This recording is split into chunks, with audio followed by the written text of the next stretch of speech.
नमस्कार गोटे नुआ ब्लॉग आप समस्त स्वागत। तो बिफोर वीडियो देखी से भुवनेश्वर मुझे एग्जाम देवाई। तो आज पुणी कटक पलि आसली कहीं ये जो नेक्स्ट डे अच्छी कटक मोर एग्जाम अच्छी पुणी आ भुवनेश्वर मुझे रही पलि आसली कटक पलि आसली। तो एबे भी आज पुणी संध्या हो गला। तो काली जेहेतु शोवा हो नाला आउ भुवनेश्वर पूरा बहुत जगह माने बहुत दूर ही पकई तो चलिक पूरा थका खाଇବା भी है नहीं। चलन कि खाईदेवा खाईदेला तापरे देखा कौन हो कौन ना देखी आ। तो ये खाई आसिली माने रेस्ट टी नहीं जा संध्या बेले रेस्ट नहीं जा कहीं रातिर शुई हम न शुई हम आ शीत जमी पड़ी बहुत जोर शीत पड़ी। तो ये मुझे जोरी आनी मेलुची देखा आपको केमी शोली आ।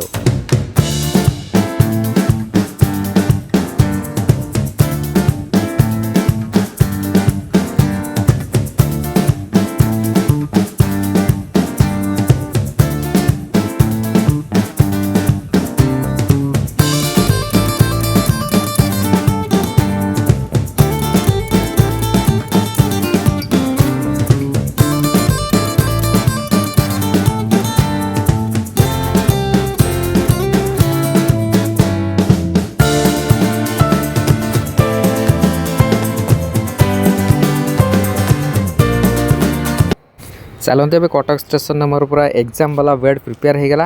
एत जोर शीत जे तो जमी एडजस्ट करके रही जावा एमती हूँ यहाँ अच्छे आगे पाखापाखि बहुत स्टेट रू आसछन पिला एग्जाम देवाई।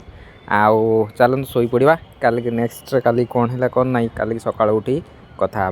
तो गुड नाइट भाई। ये जी कटक मैंने आसुँच एग्जाम देवाई अदर स्टेट रू भाई ये ऑटो वाला लुटुंट जो हूँ मैंने 30 टंका नवा कथा 3 किलोमीटर 4 किलोमीटर को से कहते अदर स्टेट जो मैंने बिहार रू आसुँच झारखंड रू आसुँच वेस्ट बेंगल आसुँच अननेसेसरी पैसा नौ। तो यहाँ नवा ठीक नुहे जो 30 टंका 40 टंका पाखर नौ 300 टंका एपट सेपट कथा कह 300 टंका मिसबिहेव भी कर देखिली जेहेतु मैंने यहीका मैंने जानी रोड जापाइली भाई देखनी मैप देखिए पलि आस किसी बाट पलि आस कि बाट 30-40 टका दे पलि आस ना मैंने लुटुंट एमती मिसबिहेव कर मेंटाली से प्रेसर कर दौरान मैंने जीवाटा मैंने मुझे देखुली मुझे कहली मैं बिहार से आया हूँ सांगे सांगे 500 टका हो गला। जो मुझे कहली ओडिया कहली ये जीवी मैंने 4 किलोमीटर सांगे सांगे 200 टका हो गला। आउ जो मैंने वेस्ट बेंगल आसुँच से तो मैंने मन इच्छा रेट कहते से पहुँची पारनी सेमती नुहे गूगल में मारतु केते किलोमीटर अच्छी तो देखिकी पैसा दिंतु ना अननेसेसरी लुटुंट तो दिंतुनि।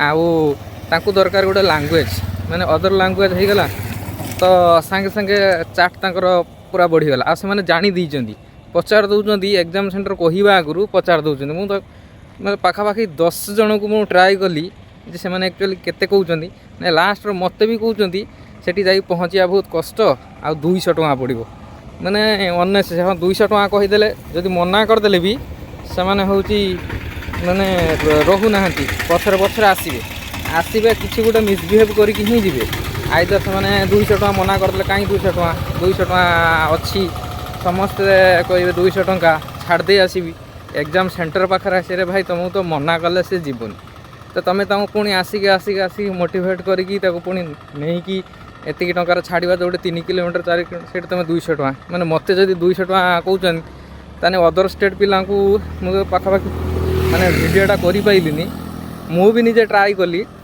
बेंगली कहवाई आउ हिंदी कहवाई मो सांगे सांगे होगला 600 टका आ ओडिया कहली सांगे सांगे होगला 200 टका आ मना करदेली जो मना कली कहीं मना कल आउ कौन 500 टका नहीं था कि एमती कहले भाई देखिए पैसा दिंतु अननेसेसरी पैसा दिंतु आउ ट्राफिक वाला को पचार बुझिकी आसुन। सेम केस काली मोर माने भुवनेश्वर भी एग्जाम थिला सेठी पूरा सेम केस से लेखा कहते माने लुटुंट माने भुवनेश्वर काली थिला हाँ माने सेठी टिके बस टिके फैसिलिटी अच्छी आ कटक से ये ना आ ऑटो वाला तार मन इच्छा नौ बाहरला बेले भी सही सेम सिचुएसन माने ऑटो वाला एक्चुअली 50 टंका को समस्त भाग कर दे ये भी कह प्रूव ଭାଇ ଗଲାବେଳେ ଯିବେ ନା ସବୁ କହିବ ଯେ 50 ଟଙ୍କା।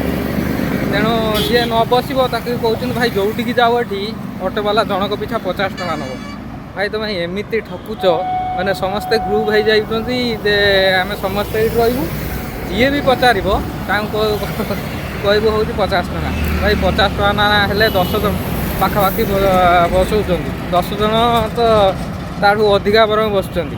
ଭାଇ ଏତିକି ତୁମେ ନେବ 600-700 ଟଙ୍କା କେଉଁଠି 50 ଟଙ୍କା, ମାନେ ଗ୍ରୁପ୍ ହେଇକି ଗଲେ 10 ଟଙ୍କା 12 ଟଙ୍କା ହେବା କଥା। ତୁମେ ଏତେ ପଇସା ଲୁଟୁଛ, ମାନେ ଟାର୍ଗେଟ୍ କରିଦେଇଛନ୍ତି ଯେ ଆମେ ଗୋଟେ ଟ୍ରିପ୍ର ନିହାତି 600-700 ଟଙ୍କା ରଖିବୁ, ମାନେ ଗୋଟେ ଦିନ ଯେମିତି ଆମର ହେଇଯିବ, ଗୋଟେ ଟ୍ରିପ୍ 2 ଟ୍ରିପ୍ କରିଦେବୁ ଯେମିତି ହେଇଯିବ। ଭାଇ ଏତେ ଠକନି, ମାନେ ଏମିତି କେବେ ବି କରନି, ଏତେ ମାନେ ହ୍ୟୁମାନିଟିକି ଏତେ ତଳେ ଖସାଅନି। এই ଅଟୋବାଲାଙ୍କୁ ମୋର ଗୋଟେ ରିକ୍ୱେଷ୍ଟ, ସେମାନେ ବହୁତ ହେଲ୍ପ କରୁଛନ୍ତି ଏକ୍ଜାମ୍ ସେଣ୍ଟର ପହଞ୍ଚିବା ପାଇଁ, ବହୁତ ହେଲ୍ପ କରୁଛନ୍ତି। କିନ୍ତୁ ତାଙ୍କୁ ଏତିକି ରିକ୍ୱେଷ୍ଟ ଯେ ମାନେ ଡିଭାଇଡ଼ ହେଇକି ପଇସା ଦେଉଛନ୍ତି, ତ ତାଙ୍କୁ ସେହି ହିସାବରେ ପଇସା କୁହନ୍ତୁ। ଆଉ ମାନେ ରିଜର୍ଭ କଲେ ହିଁ ଯିବେ, ନହେଲେ ଯିବେନି। ତ ସେମିତି କରନ୍ତୁନି। ଏକର ସେମାନେ ଏକ୍ଜାମ୍ ଦେବା ପାଇଁ ବହୁତ ପ୍ରେସର ଅଛନ୍ତି। ଆଉ ଅଟୋବାଲାଙ୍କୁ ମାନେ ସ୍ପେଶିଆଲି ଥ୍ୟାଙ୍କ ୟୁ କହିବି କି, ମାନେ ଏକ୍ଜାମ୍ ଦେବାରେ ସବୁଠୁ ହେଲ୍ପ କରନ୍ତି ସେଇମାନେ। ତ ଜାଗାରେ ପହଞ୍ଚିବା ପାଇଁ ସବୁଠୁ ହେଲ୍ପ କରନ୍ତି ସେଇମାନେ। ବହୁତ ଭଲ ଲୋକ ଅଛନ୍ତି।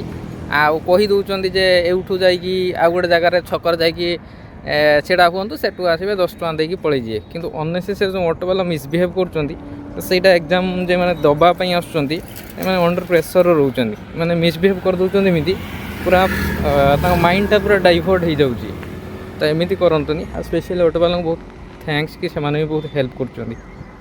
ଭାଇ ଏ କାଠଯୋଡ଼ି ଉପରେ ଗଲାବେଳକୁ ମୋତେ ଡର ଲାଗୁଛି, କାହିଁକିନା ଏକରେ ତ ମୋତେ ମାନେ ତା ଟିକେ ଉପର ଲେବୁଲ୍କୁ ଗଲେ ମୋତେ ଡର ଲାଗେ, ଯେଉଁଟାକି କୁହନ୍ତି ମାନେ ପାଠ ପଢ଼ିବାରେ କୁହନ୍ତି ଆକ୍ରୋଫୋବିଆ, ମାନେ ଟିକେ ହାଇଟ୍ ଦେଖିଲେ ଡର ଲାଗେ ଯେଉଁଟା। ତେଣୁ ଏଠି କାଠଗଡ଼ ଉପରେ ଯାଉଛି, ମୋତେ ଲାଗୁଛି ଏତେ ଗାଡ଼ି ଯାଉଛି, ମୋତେ ଲାଗୁଛି କାଳେ ଖସି ପଡ଼ିବି କି ତଳକୁ। ତାପରେ ଭାବୁଛି କାହିଁକି ଚାଲିକି ଆସିଲି, ଏଇ ତଳ ବାଟ ଦେଇକି ଗଲେ ବୋଧେ ହୁଅନ୍ତା। ଏତେ ଉଚ୍ଚା ଡର।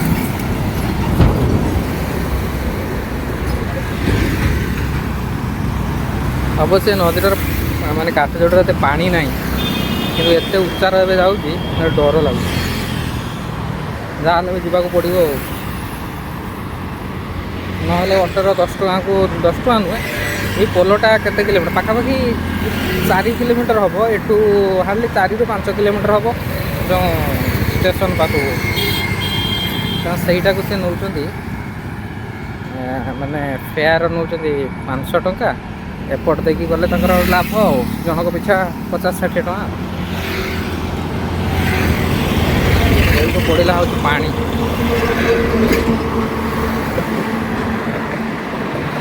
ଏଇଟା ପୁରା ବଢ଼ିଆ ଦେଖାଯାଉଛି, ଟ୍ରେନ୍ଟା ଯାଉଛି, ଏଇଟା ପୁରା ବଢ଼ିଆ ଦେଖାଯାଉଛି।